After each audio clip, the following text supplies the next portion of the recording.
শিক্ষার্থীরা হাইকোর্টের ভেতরে বিক্ষোভ মিছিল করছেন, দেখতে পাচ্ছেন শিক্ষার্থীরা কিন্তু বিভিন্ন কথা বলছেন এবং তাদের যে দাবি দাওয়া রয়েছে সেই দাবি দাওয়াগুলো কিন্তু তারা কিন্তু তাদের স্লোগানের মাধ্যমে তুলে ধরছেন। দেখতে পাচ্ছেন হাইকোর্টের ভেতরে এবার শিক্ষার্থীদের বিক্ষোভ এবং বেশ কিছু শিক্ষার্থীকে কিন্তু আটক করা হয়েছে হাইকোর্টের সামনে থেকে এবং বেশ কিছুক্ষণ যাবৎ কিন্তু উত্তাল পরিস্থিতি বিরাজ করছিল। এই মুহূর্তে শিক্ষার্থীরা কিন্তু হাইকোর্টের ভেতর কিন্তু প্রবেশ করছে এবং সেখানে কিন্তু বিক্ষোভ মিছিল করছে, দেখতে পাচ্ছেন।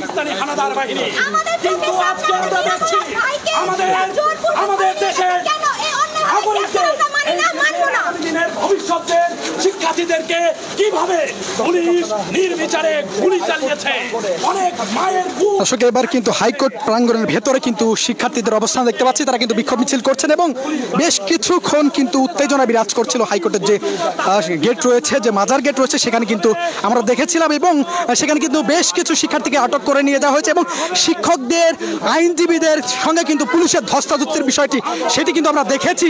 এই মুহূর্তে কিন্তু সেটি পেরিয়ে, সেই বাধা পেরিয়ে কিন্তু হাইকোর্টের ভেতর কিন্তু প্রবেশ করেছে শিক্ষার্থীরা এবং হাইকোর্টের ভেতর দিয়ে কিন্তু তারা বিক্ষোভ মিছিল করছেন, দেখতে পাচ্ছেন। তখন তাদের নৈতিকতা কোথায় ছিল? ওনারা এখন আমরা আন্দোলনের সময় আমরা ছোট বাচ্চা হয়ে গেছি।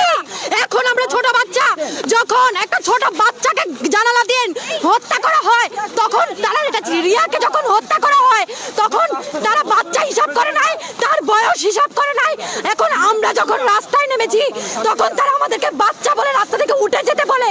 এটা কোন ধরনের বিচার? তাদের যদি মন মানসিকতা সুস্থ হইতো তাহলে তাদের মনে কেন আমাদের এই শব্দগুলো বাড়ে না? কেন তারা বলে না যে আমাদের সাথে যা করা হইতেছে সেটা অন্যায়? আমরা এখানে ছাত্র মানে যত মানুষ আমরা আজকে আপনারা মিডিয়ায় আমরা যে এখানে শিওরভাবে যেতে পারবো কিনা এটাও আপনাদের দায়ভার। মানে অনেক বাধা পেরিয়ে শিক্ষার্থীরা কিন্তু হাইকোর্টের ভেতর প্রবেশ করেছে এবং শিক্ষার্থীরা বিক্ষোভ মিছিল করছেন।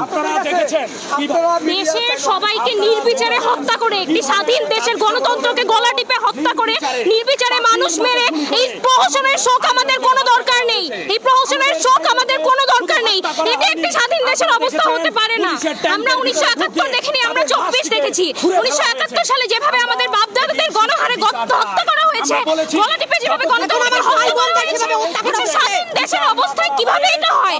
এভাবে হওয়ার পর তারপর তারা তাদের প্রহসনের শোক নিয়ে কালো ব্যাজ পরিধান করে আমাদের সামনে আসবে আর আমরা সেটা মেনে নিব?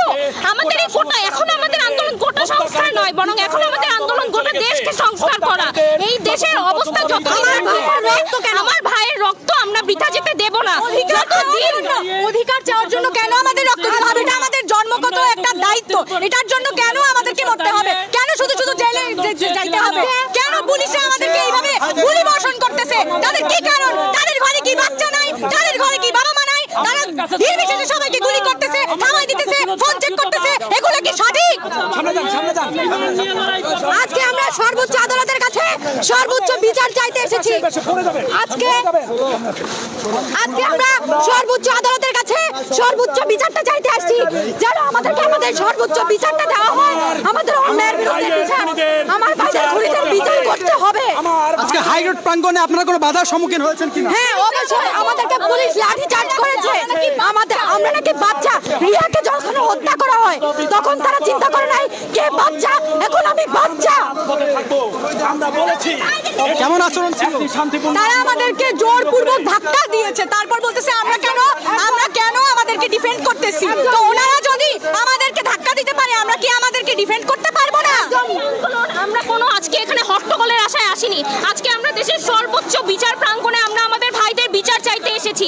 যে গণহত্যাকে জোরপূর্বক গলা চাপায় হত্যা করা হয়েছে সেটার বিচার চাইতে আজকে আমরা এখানে শান্তিপূর্ণভাবে একটা মৌন সমাবেশ করতে এসেছিলাম।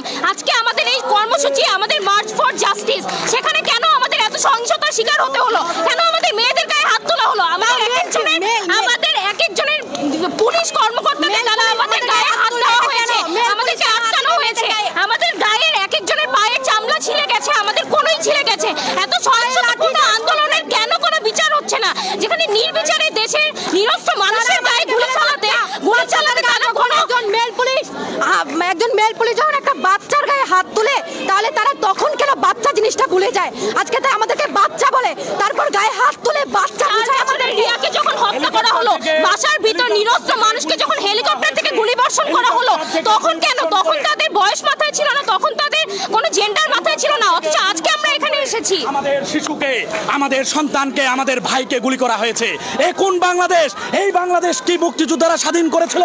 এই বাংলাদেশে কি 30 লক্ষ শহীদ রক্ত দিয়েছিল? আমরা দেখেছি।